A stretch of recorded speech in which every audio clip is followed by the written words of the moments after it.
afternoon, everyone. A very warm welcome in Delhi Gynae Forum webinar today, which is on a very pertinent topic, endometriosis. The topic today has been very, very important as we have so many more treatment modalities which are available to us. None of them is ideal, and we need to find an ideal treatment so that we can manage our patients well on endometriosis. There will be two sessions. The first session, there will be a lecture, and the second session will also be another lecture. First session, we have an overview of endometriosis, diagnosis, classification, and management. And this session will be taken by none other than Dr. Sharda Jain ma'am herself. And the chairpersons for these sessions are Dr. Sangeeta Gupta, Dr. Jyoti Bhaskar, Dr. Dipti Nabh, Dr. Ila Gupta ma'am, and Dr. Poonam Goyal. Dr. Sangeeta Gupta ma'am, everyone knows, ma'am is the ex-HOD of Gynae, EGI, PGI, Basadapur, and a founder secretary of Delhi Gynecologist Forum. Welcome, ma'am. I think she will be joining us soon. She is busy in a meeting.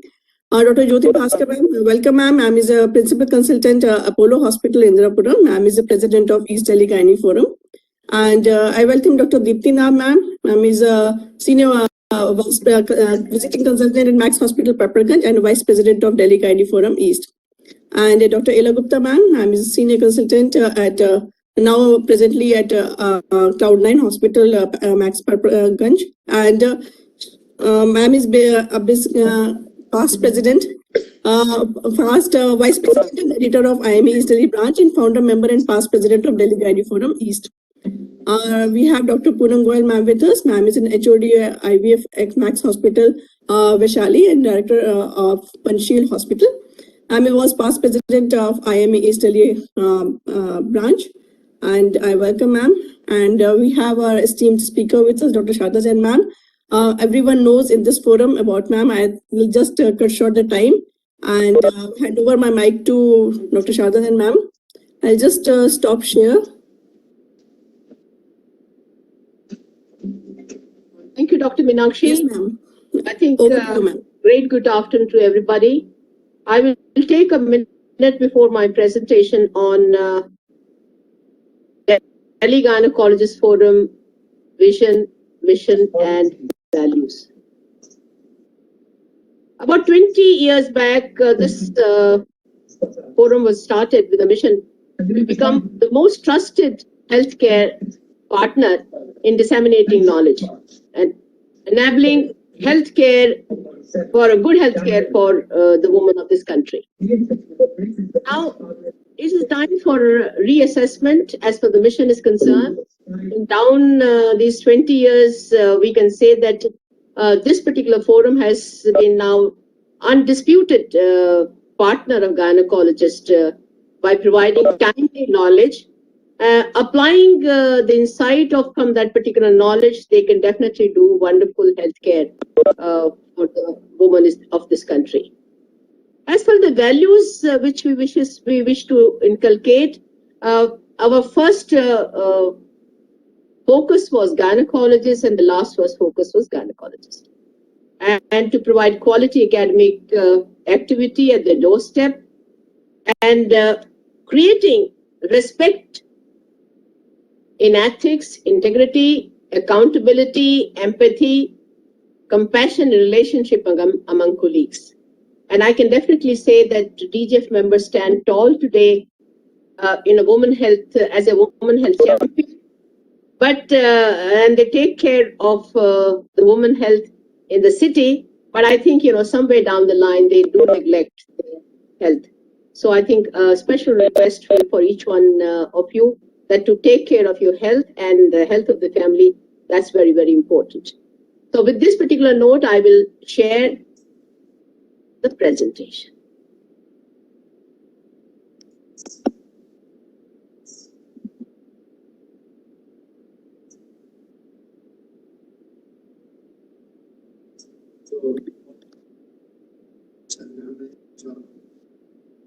Yes, ma'am. Slides are visible. I'm just yes, ma'am. Yeah, I'm just doing it.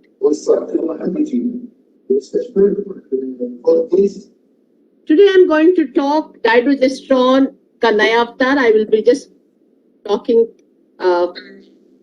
the overview of endometriosis.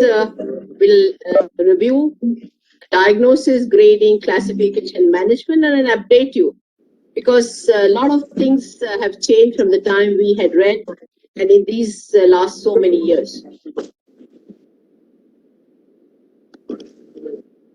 And in the end, I'm going to talk about endometriosis and infertility, rationally for the management of endometriosis, as far the infertility is concerned.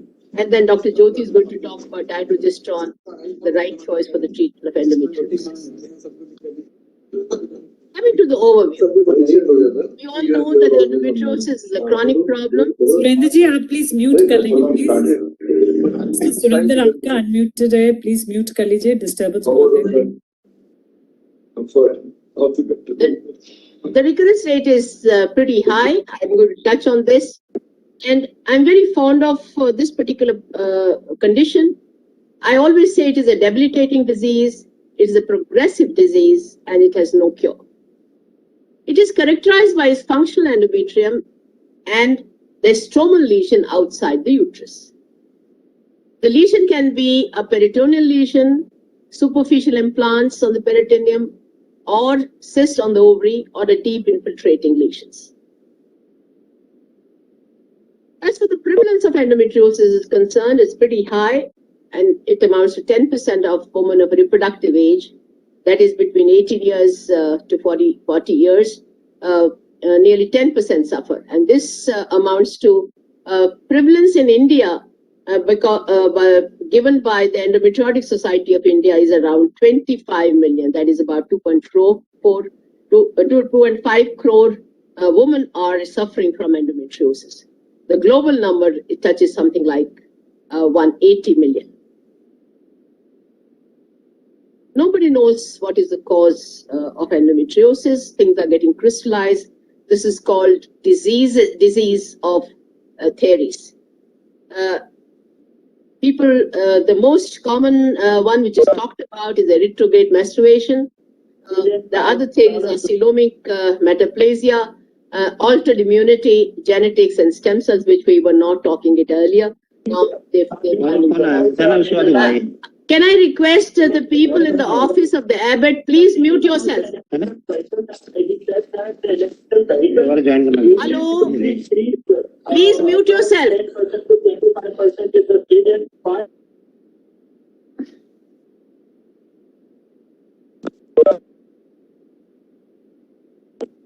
Rohit, please see that everybody is muted, please, at your end. Yes, sir, I am just muting all. अब देखो क्या हो रहा है बेटा? ये Anita Uniyal Anita Onial and Suresh, these are the two people. Yeah, once again I muted, ma'am. Ma'am, please continue. The retrograde menstruation is the most predominant theory of endometriosis. I've made it very, very simple analysis. The endometrial fragments enter the peritoneal cavity through fallopian tubes if they are open through retrograde menstruation. And by this, endometrial implants are there on the surface of the peritoneum. They are attached to the peritoneal cells, and because of the increased vascularity, proliferation takes place and they form peritoneal implant. At the same time, these peritoneal implants secrete cytokinins and growth factor secretions, IL-1, IL-6, IL-18, I-8, TNF-alpha, VEGF, and all these things in the leukocyte increase the function of the macrophages and around the endometrial implants and the peritoneal fluid. And that is the main cause for the symptoms of endometriosis. It's a chronic inflammation at the core of endometriosis. In fact, inflammation is the core of any pathological process, be it a cancer, and the same is now true as far as endometriosis is concerned. Now, I again repeat what I have said earlier. Peritoneal endometrial lesions, active implants cause activation of macrophages, and this causes increased generation of inflammatory factors, reactive oxygen, and the nitrogen species, pro-inflammatory cytokines like IL-1, IL-6, TNF-alpha, growth factors, and prostaglandins. And these create adverse pelvic environment by causing chronic inflammation, proliferation at the peritoneal implant level of lesions, and the local hormone imbalance. And local hormonal imbalance is something beautiful, which I realize is now that estrogen and progesterone are in balance. And the hormonal imbalance is brought about. I'm going to dilate on it. And this chronic inflammation and other things cause endometriosis pain, which makes her really problem and sick, and it causes infertility. Endometriosis is a leader in causing mental and physical pain.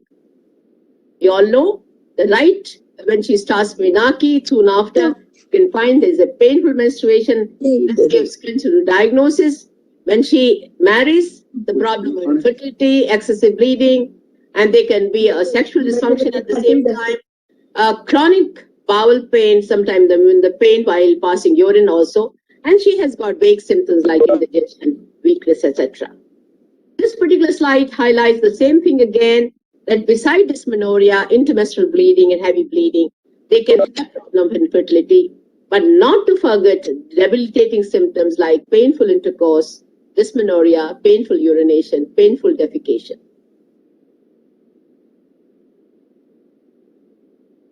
This factor of endometriosis have been also summed up in this particular slide. As the age increases, endometriosis incidence increases. Whenever there's a history of early Meenakshi, these patients have a short menstrual cycle, prolonged menstrual flow. There's a family history of endometriosis in good number of cases. They are usually lean. Whenever there is a history of intercourse during periods, and the caffeine intake are the main high-risk factors which have been highlighted in the literature. I again repeat, increasing age, early Meenakshi, short cycle, prolonged menstrual flow, intercourse during periods, caffeine intake, lean body mass, and the family history of endometriosis. Now, what are the comorbidities associated with endometriosis? It is seen that in a good number of cases, they are associated with adenomyosis. Whenever there is an endometriosis, the presence of adenomyosis is to the tune of almost 80%. And when the endometriosis is not there, this adenomyosis is, the incidence is something like 25 to 30%. Secondly, it is associated with autoimmune diseases. I told you that there are autoimmune problems by itself, as per the etiology of it is concerned, and it's also associated with autoimmune diseases. Systemic lupus erythematosus, Sjogren's syndrome, multiple sclerosis, and cases like rheumatoid arthritis.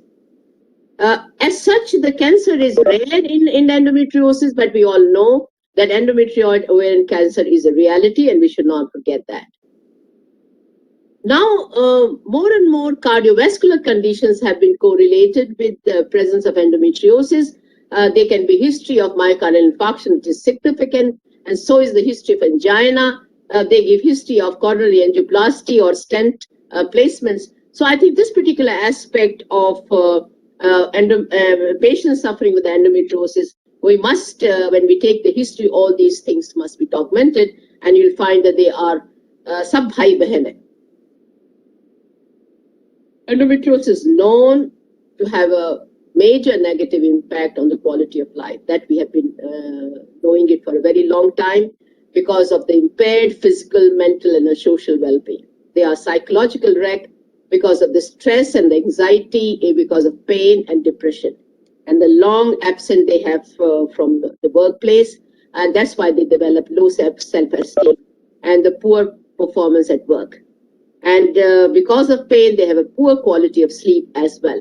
And this 4 factors definitely impact the quality of life as far as the endometriosis is concerned. Now coming to grading and classification. It is repetition for most of you, but I think it is good to revise these things time and again, because day in, day out, we are not using them. Now, as far as diagnosis is concerned, if the person who's taking the history is particular about and not to forget endometriosis, one can find that the clue of the diagnosis comes right in the history itself when they find that there is debilitating symptoms right from the dysmenorrhea, the secondary dysmenorrhea, dyspareunia, painful defecation, and things like that are there in deep infiltrative endometriosis.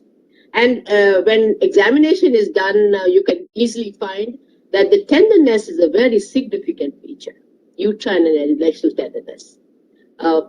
If the disease is late, you can find retroverted fixed uterus, nodulating uterosacral ligament is found, and pelvic masses are pretty common as far as this diagnosis is concerned.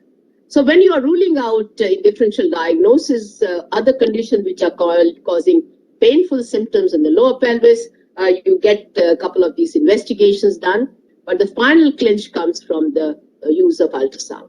And I think, once you do an ultrasound and anybody knows how to put a probe and see the ground glass appearance of endometriotic cyst, and things are very easy.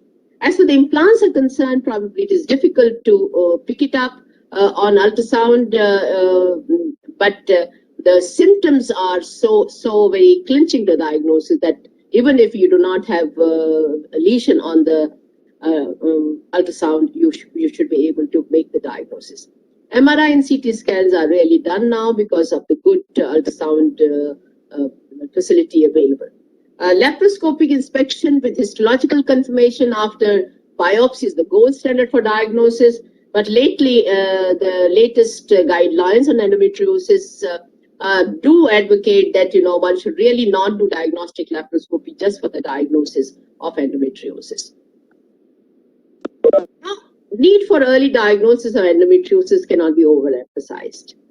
The Western literature shows that an average delay in the diagnosis of endometriosis in a Western woman is between 18 to 45 years, with an average of 6.7 years. And this definitely leads to unnecessarily, missing the diagnosis and causing painful symptoms for this particular patient and reduced quality of life as far as the woman is concerned. So the early referral, diagnosis, identification of the disease, and the treatment are needed to mitigate pain, which is very significant, prevent disease progression, and preserve fertility. Non-invasive tool to diagnose endometriosis could facilitate early diagnosis and intervention, which has been emphasized in guidelines of endometriosis, which has come out in 2018 and in 2021. Now, as for the grading and classification of endometriosis is concerned, we all know about Ashram classification, which is widely accepted and used.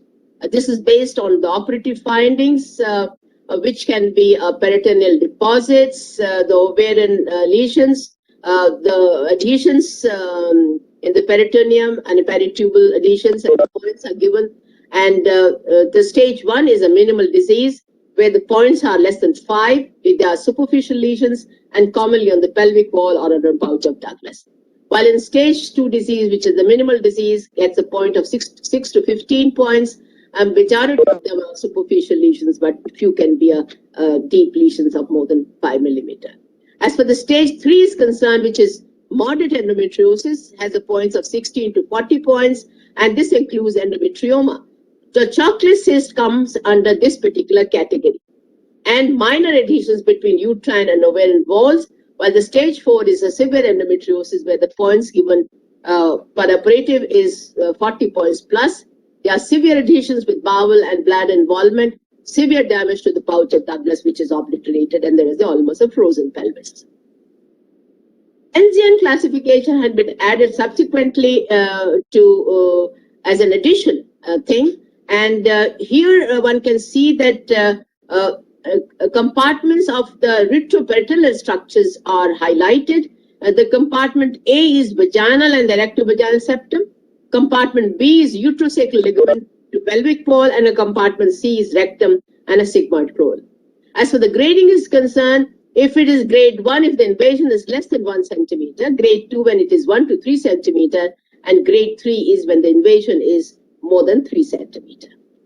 F stands for far or foreign, adenomyosis, bladder invasion, ureteric endometriosis, and bowel disease, and other locations that can be there. Just like cancers, the tumor size, the lymph nodes, and the metastasis is a simple classification brought up by the same group. Now coming to the infertility. We all know that endometriosis is associated with infertility. Infertile women are 6 to 8 times more likely to have endometriosis than fertile women. Women with endometriosis have a lower monthly fecundity, rather very low fecundity, monthly fecundity, amounting to 0.2 to 1.1%. And endometriosis is associated with lower live birth rate in case the pregnancy occurs. Now, what are the pathological mechanisms in endometriosis-associated infertility? In fact, you'll find this is what has been talked about in the last 1 year, but how much it has registered among the gynecologists, one has to see. There are almost 8 to 10 points what causes infertility in endometriosis. Underlying adhesions and distorting the pelvic anatomy is one. Ovarian cyst, changes in tubal anatomy, abnormal folliculogenesis, elevated oxidative stress, altered immune function, alteration of follicular and peritoneal hormones, and reduced endometrial receptivity, even if everything else is all right. The role of chronic inflammation in endometriosis associated infertility can't be overemphasized. This chronic inflammation, we are referring time and again.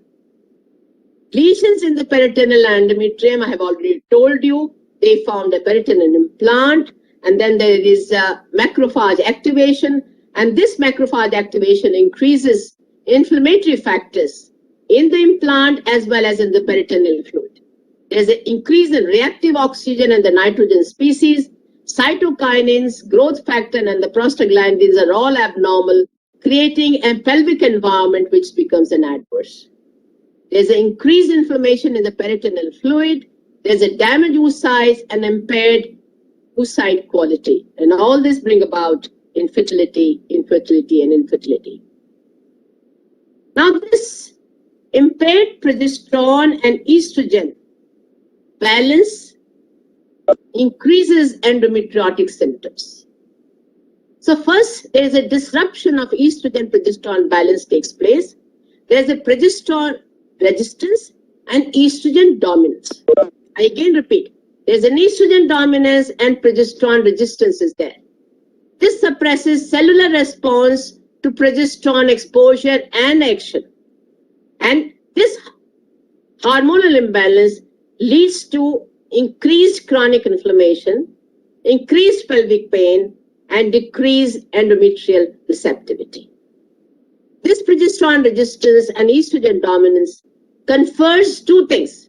It confers endometriotic tissue the ability to remain viable at foreign locations through successive menstrual cycles by retrograde menstruation.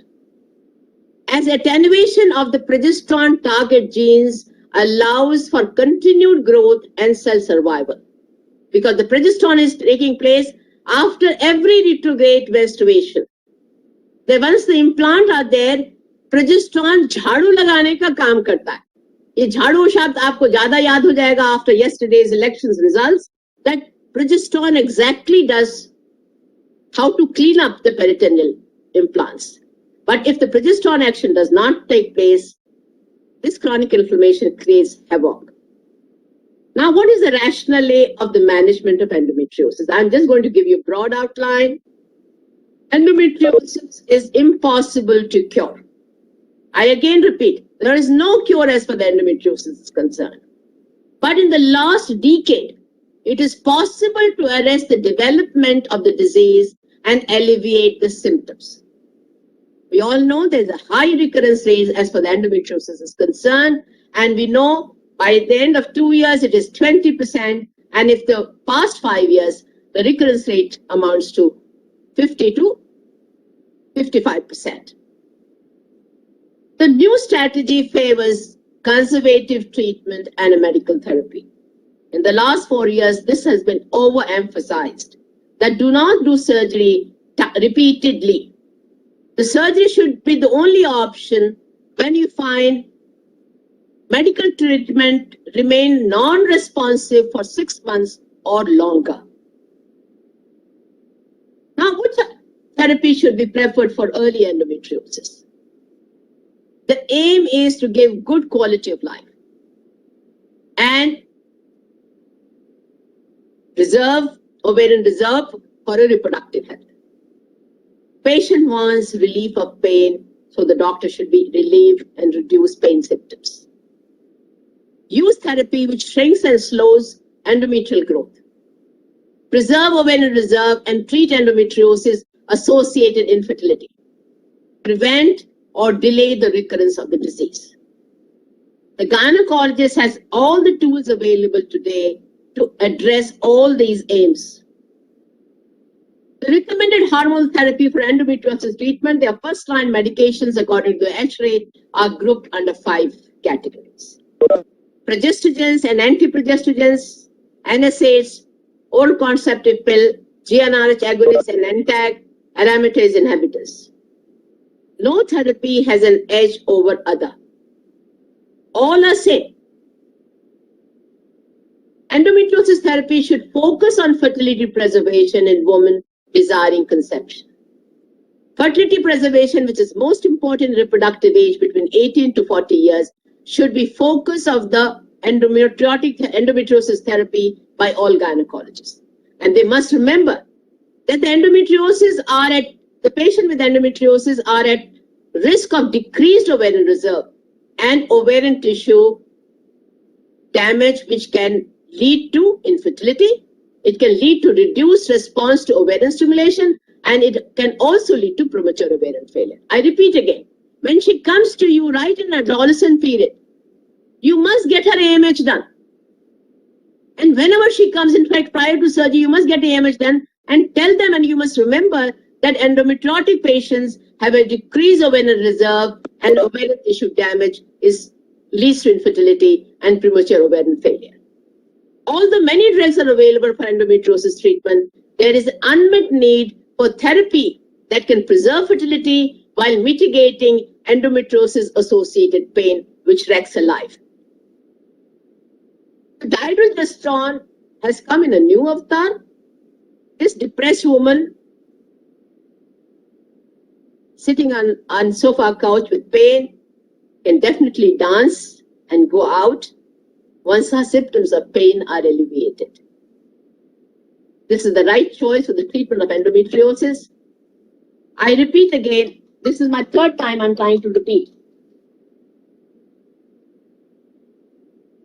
Endometriosis is a disease with chronic inflammation. It causes progesterone resistance and there is estrogen dominance. This brings about oxidative stress, and by this, the endometriotic lesions and surrounding peritoneal fluid are rich in reactive oxygen species and abnormal cytokinins, which increases her symptoms. And what does this progesterone dydrogesterone does? It increases the progesterone receptor expression and it allows progesterone to act. It reduces chronic inflammation and it reduces TNF-alpha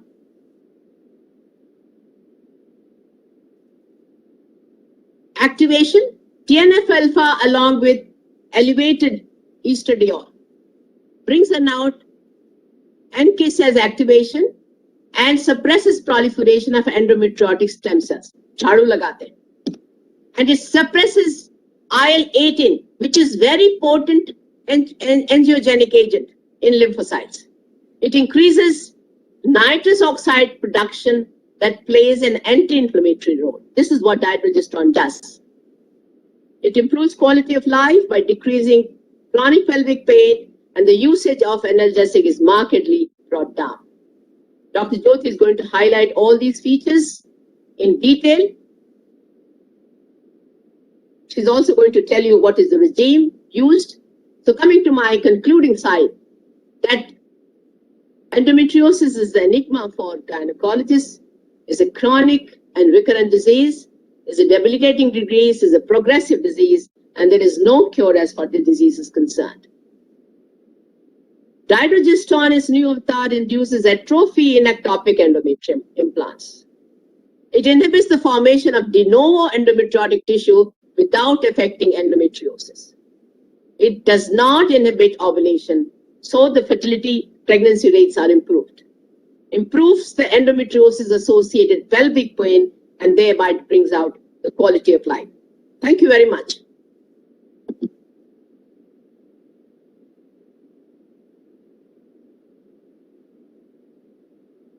Thank you so much, Madam. Dr. Sangeeta has joined us. So, Dr. Sangeeta. Yeah, Madam. it was very nice talk by Madam, and it was a concise description of endometriosis. Of course, endometriosis is a chronic debilitating disease, which is the most sought after by the patients. Means patient come for because of the pain. Patient come for the come to the gynecologist for treatment, and treatment much depends upon the need of the patient, means need as far as fertility requirement are concerned. It's very true that dydrogesterone is a of endometriosis, and Dr. Jyoti, she's going to be discussing with us in detail. Thanks a lot, Madam, for such a good information. Thanks a lot. Thank you, Dr. Sangeeta. Now can I ask Dr. Dipti Nabh to give her comments? Is she there? Yes. Good afternoon, everyone. Sorry, मेरे bag गिर गया था laptop का. I can't get the camera on. So Okay. waiting for my son to make it okay. So coming to the point, ma'am has pointed out it is a chronic disease, very debilitating. So early diagnosis by us is a must. Number one, let us go for the conservative treatment with full force. Let us not jump and immediately proceed for surgery. Keep in mind AMH to be done even in a young girl, so that you can caution her and keep in our own minds that this girl is going to land in trouble and we need to help her out. And one point which Madam pointed out was that it doesn't inhibit ovulation. So indeed it is going to be a wonderful drug for patients with early endometriosis and with infertility. Maybe Dr. Jyoti is going to expand on this particular point, that how it can be used, especially in patients with infertility. So thank you so much. Thank you, Dr. Dipti. Dr. Ila, if you're there, few comments from you. Hello. No, I don't think she's there. She's not there. Dr. Poonam Goyal, are you there? She's also not there, I think. So, Dr. Jyoti, you give your final comments and then we move on to the next. So, as Madam has highlighted, Dr. Poonam, ma'am is there? Dr. Poonam is... No, Dr. Poonam Gupta and Pushpa Chandra. No. PC of Poonam Goyal is not there. So what I feel is most important is each of us as a gynecologist should have our ears and eyes open, that whenever a young girl comes to us with persistent pain, we are not going to tell her it's okay. Dawai kha lo, theek ho jayega. Many times when we send them for ultrasound, we do not pick up any element of endometriosis, and all we tend to do is to just give her painkillers during the periods. But we should have a very high index of suspicion. If the pain is so severe, so persistent that she's missing school, she's not going to college, or she's taking off from the work, even though we do not find any element of ultrasound findings, then our suspicion should be very high, because 2 points that Madam said that's very important, that treatment early tends to stop the progression of the disease. And the second more important is that these young girls need to have their reproductive, we need to maintain and preserve the reproductive activity. And thus it is mandatory that we have a very high index of suspicion and start them on treatment much earlier. And definitely progesterones, with the new theory, the way it is coming, has a most important role to play in the treatment of endometriosis.